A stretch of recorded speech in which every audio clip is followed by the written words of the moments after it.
चलिए देखते हैं मध्य प्रदेश की 25 फटाफट बड़ी खबरों को। सबसे पहले न्यूज को कहां से देख रहे हैं हमको कमेंट में बताना बिल्कुल ना भूलें। साथ ही साथ हमारे यूट्यूब चैनल को सब्सक्राइब करें एंड बेल आइकन को ऑल प्रेस करना बिल्कुल ना भूलें।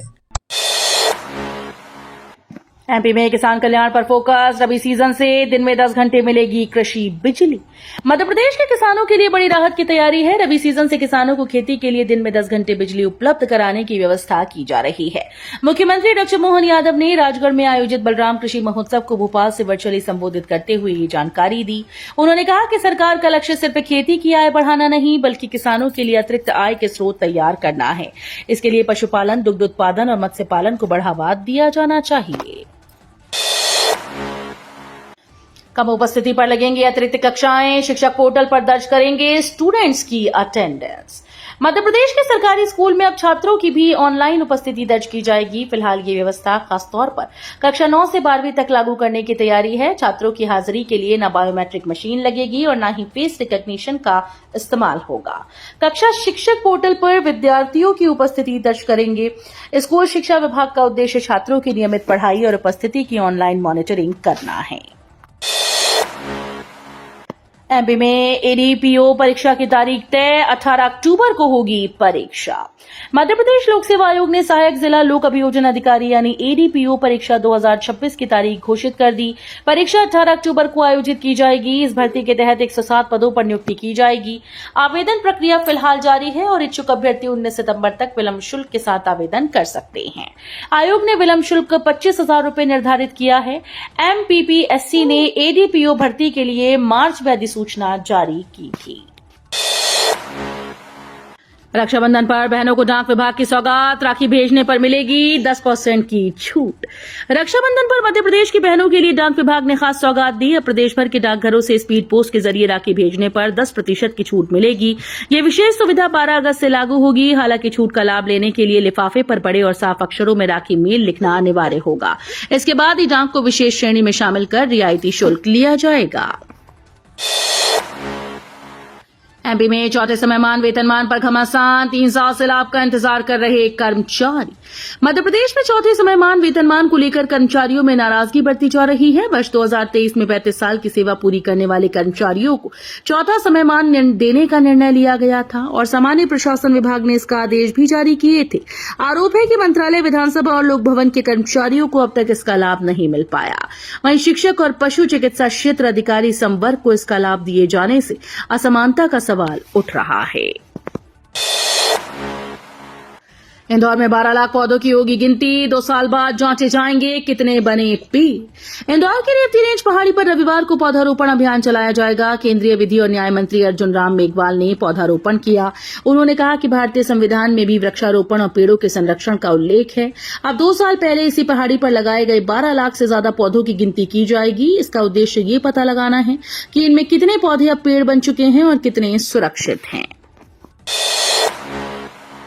एमपी नीट काउंसलिंग 2026 में बड़ा अपडेट। सरकारी स्कूल कोटे के लिए डॉक्यूमेंट जरूरी। मध्य प्रदेश में नीट यूजी 2026-27 की राज्य स्तरीय काउंसलिंग को लेकर बड़ा अपडेट सामने आया। शासकीय विद्यालय विद्यार्थी कोटा के अभ्यर्थियों के लिए नए दिशा निर्देश जारी किए गए। कॉलेज आवंटित होने के बाद दस्तावेज सत्यापन के दौरान निर्धारित प्रमाण पत्र और अंक पत्र दिखाना अनिवार्य होगा। अगर अभ्यर्थी जरूरी दस्तावेज प्रस्तुत नहीं करता है तो उसे सरकारी स्कूल कोटे का लाभ नहीं मिलेगा।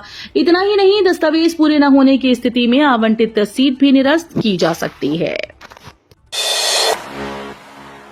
एमपी में 233 नए डेंटल सर्जन की भर्ती। जिला अस्पताल से मेडिकल कॉलेज तक मिलेगी पोस्टिंग। मध्य प्रदेश के सरकारी अस्पतालों में डॉक्टर्स की कमी दूर करने के लिए 233 नए डेंटल सर्जन की नियुक्ति प्रक्रिया शुरू हो गई। इन सभी का चयन एमपीपीएससी के जरिए हुआ है। चयनित डॉक्टर्स को नियुक्ति से पहले विभाग के पोर्टल पर ऑनलाइन रजिस्ट्रेशन कराना अनिवार्य है। इसके लिए 10 अगस्त की शाम 5 बजे तक का समय दिया गया है। तय समय सीमा में रजिस्ट्रेशन न कराने पर अभ्यर्थी की नियुक्ति रद्द मानी जाएगी। नियुक्ति के बाद डेंटल सर्जनों को जिला अस्पताल से लेकर मेडिकल कॉलेजेस तक अलग अलग स्थानों पर पोस्टिंग दी जा सकती है। रीवा एयरपोर्ट पर एथेनॉल को लेकर सांसद का बयान, देश में शुद्ध पेट्रोल है ही नहीं।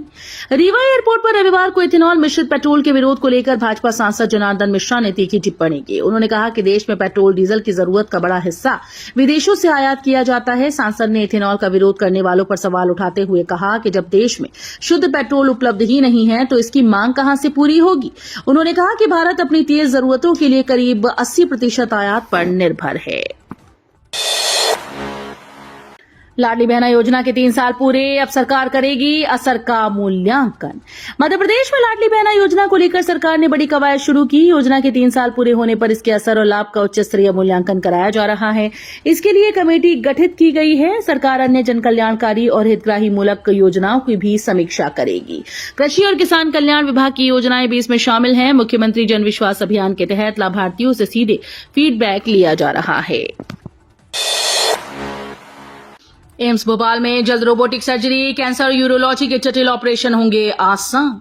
भोपाल के एम्स में मरीजों के लिए आधुनिक इलाज की दिशा में बड़ा कदम उठाया जा रहा है। कैंसर और यूरोलॉजी से जुड़ी जटिल सर्जरी अब रोबोटिक तकनीक से करने की तैयारी है। अस्पताल प्रबंधन ने the Vinci robotic surgery system की खरीद के लिए टेंडर प्रक्रिया शुरू कर दी। केंद्रीय स्वास्थ्य मंत्रालय से वित्तीय मंजूरी मिलने के बाद सिस्टम की स्थापना का रास्ता साफ हुआ। उम्मीद है कि अक्टूबर या नवंबर 2026 तक ये सुविधा शुरू हो सकती है। भोपाल में हर घर तिरंगा का जोश, सीएम मोहन यादव ने शुरू की तिरंगा यात्रा। भोपाल में 9 अगस्त की सुबह देशभक्ति के रंग में रंगी नजर आई। टीटी नगर स्टेडियम से सैकड़ों युवाओं ने तिरंगा यात्रा निकाली। बारिश के बावजूद युवाओं का उत्साह कम नहीं हुआ और उन्होंने राष्ट्र सर्वोपरि का संदेश दिया।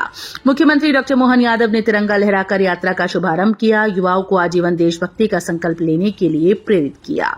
इसके साथ ही मुख्यमंत्री ने सीएम निवास पर तिरंगा फहराकर हर घर तिरंगा अभियान की भी शुरुआत की। एमपी में 2027 के चुनावी रण की तैयारी, कांग्रेस पहली बार बनाएगी चुनाव प्रबंधन टीम। मध्य प्रदेश में 2027 के चुनावी मुकाबले को लेकर के कांग्रेस ने नई रणनीति पर काम शुरू कर दिया। 2023 के विधानसभा और 2024 के लोकसभा चुनाव में मिली हार के बाद पार्टी संगठन के साथ चुनाव प्रबंधन मजबूत करने की तैयारी में है। कांग्रेस पहली बार अलग चुनाव प्रबंधन टीम बनाने जा रही है, जो बूथ स्तर पर कमजोरियों की पहचान कर उन्हें दूर करेगी। मई जून 2027 से नगरीय निकाय चुनाव शुरू होने की संभावना है। कमलनाथ ने गिनाई अपनी सरकार की उपलब्धियां, कांग्रेस में बढ़ी सियासी हलचल। विश्व आदिवासी दिवस पर मध्य प्रदेश के पूर्व मुख्यमंत्री कमलनाथ ने अपनी सरकार के कार्यकाल की उपलब्धियां गिनाकर सियासी हलचल बढ़ा दी।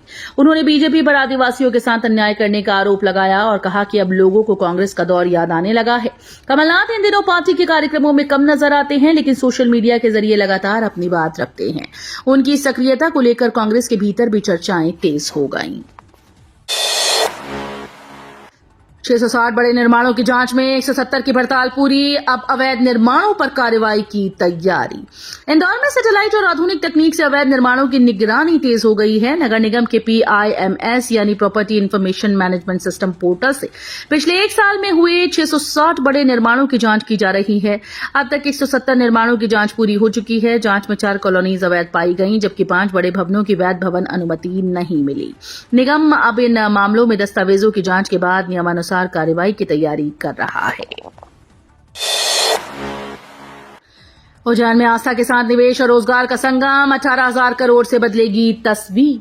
उज्जैन अब धार्मिक आस्था के साथ निवेश, उद्योग और रोजगार का नया केंद्र बनने की ओर बढ़ रहा है। सिंघस 2028 को ध्यान में रखते हुए केंद्र और मध्य प्रदेश सरकार करीब 18,000 करोड़ रुपए की विकास योजनाओं पर काम कर रही है। इन परियोजनाओं से सड़क, स्वास्थ्य, पर्यटन, उद्योग और जल प्रबंधन जैसी सुविधाओं को मजबूत किया जाएगा। सरकार का लक्ष्य सिंघस को सिर्फ 30 दिन के धार्मिक आयोजन तक सीमित रखने के बजाय लंबे समय की आर्थिक गतिविधियों से जोड़ना है।